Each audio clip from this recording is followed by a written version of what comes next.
नमस्कार मित्रांनो, PSR फॅक्टरीमध्ये तुम्हा सर्वांचं स्वागत आहे। तर जी काल आपण बघितली की राज्यसेवा पूर्व परीक्षेची नवीन निर्धारित जी तारीख आली आहे, तो हा आपल्या सगळ्यांसाठी जणू आनंदाचाच दिवस आहे। कारण बऱ्याच दिवसापासून आपण प्रतीक्षा करत होतो आणि जी परीक्षा 18 एप्रिलला होणार होती ती जवळपास पोस्टपोन होऊन जवळपास 2 महिन्यांनी पुढे गेली, म्हणजे पावणे 2 महिन्यांनी पुढे गेली।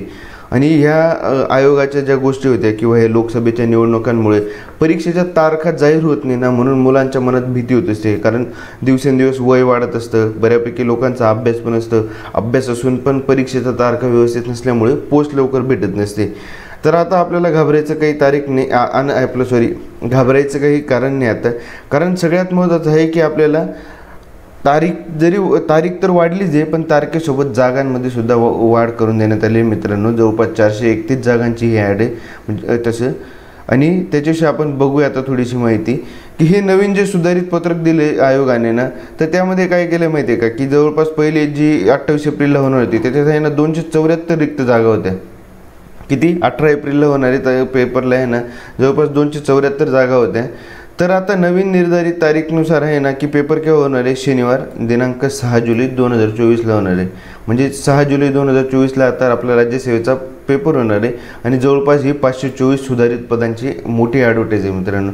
याच्यामध्ये पद मिळवणं आहे ना तुमच्यासाठी खूप जास्त महत्त्वाचं ठरू शकतं आणि आता जागांमध्ये पण खूप जास्त वाढ करण्यात आली आहे। तसं हे 524 आहेत ना टोटल, याच्यात Maharashtra engineering service, Maharashtra forest service आणि महाराष्ट्र नागरी सेवा या सगळ्यां मिळून 524 जागा आहे। त्याच्यात टोटल राज्यसेवेसाठी आहे ना 431 पदांची ही ॲड आहे मित्रांनो। किती? 431। त्यामुळे आहे ना आता तुम्हाला फक्त काय करायचं असेल ते फक्त अभ्यासावर फोकस द्यायचं आहे, प्रॉपर स्ट्रॅटेजी मांडायची आणि त्यानुसार अभ्यासाला लागायचं आहे। तर ह्याच्यामध्ये आहे ना की जे काही व्यक्ती आहेत ना त्यांना नवीन अर्ज भरण्यासाठी पण तारखेमध्ये वाढ करून देणे आहे।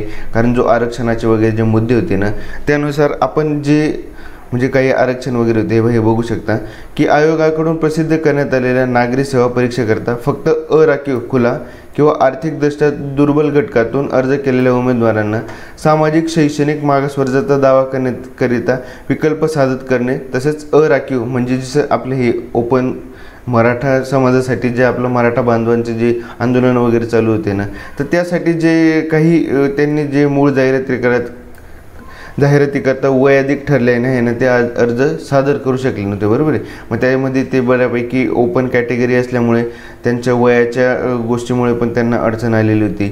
मग आता समजून घे त्यांचं बऱ्यापैकी OBC मध्ये झालं असेल ना तर त्यांना नवीन अर्ज करण्यासाठी पण आयोगाने तारीख वाढवून दिलेली।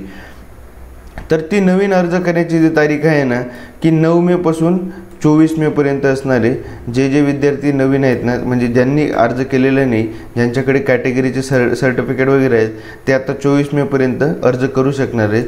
आणि ऑनलाईन पद्धतीने त्यांना पेमेंट करण्याचा शेवटचा दिनांक आहे 24 मे, बरोबर। आणि तसंच बँकेत म्हणायचं गेलं तर 26 मे पर्यंत आपण चलन पे करू शकता। 27 तारीख ही अंतिम तारीख राहणार आहे।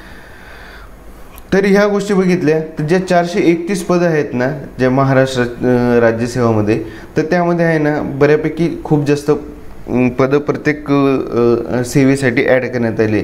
तसं बघायला गेलं ना उपजिल्हाधिकारीसाठी जवळपास 1-2 वर्षापासून 1-2च पदं येत होती, तर यावर्षी जवळपास एकूण 7 पदं भरण्यात आलेली। म्हणजे जवळपास आहेत ना 14 ते 15 पदं महाराष्ट्र राज्यसेवेतून भरण्यात येतात। तर त्यामध्ये आपण कोणकोणती पदं आहेत त्याच्याविषयी थोडं बघून घेऊया। तर उपजिल्हाधिकाऱ्याचे जवळपास 7 पदं आहेत। सहाय्यक राज्यकर आयुक्त म्हणजे ACST म्हणतो, assistant commissioner of sale tax, 116 पदं आहेत त्यांची।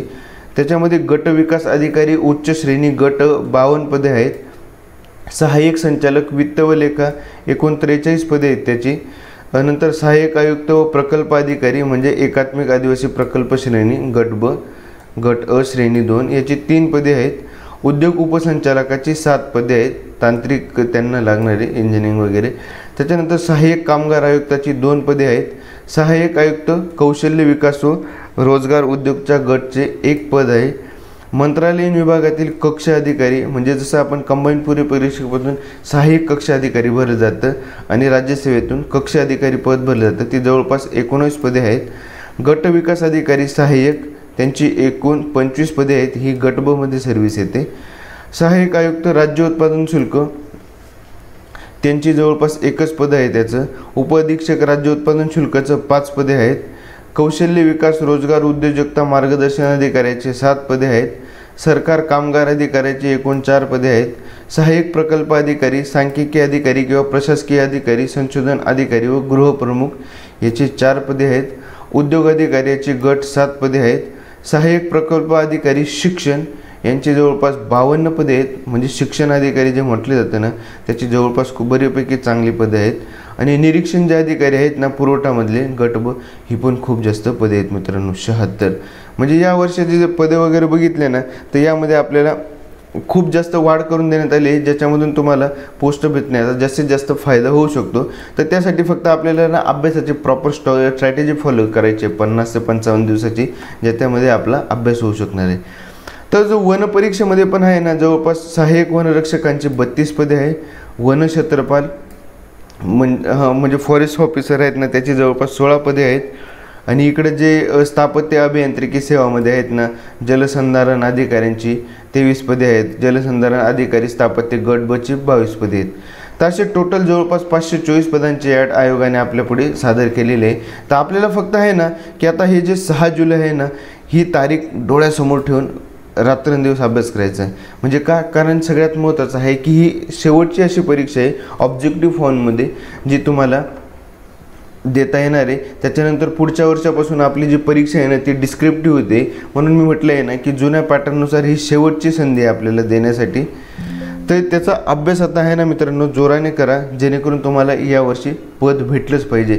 म्हणजे तुम्हाला कुठलं असिस्टंट BDO वगैरे जरी भेटलं ना, किंवा तरी आपण ह्या पदावर आपल्याला समाधानी मानता आलं पाहिजे.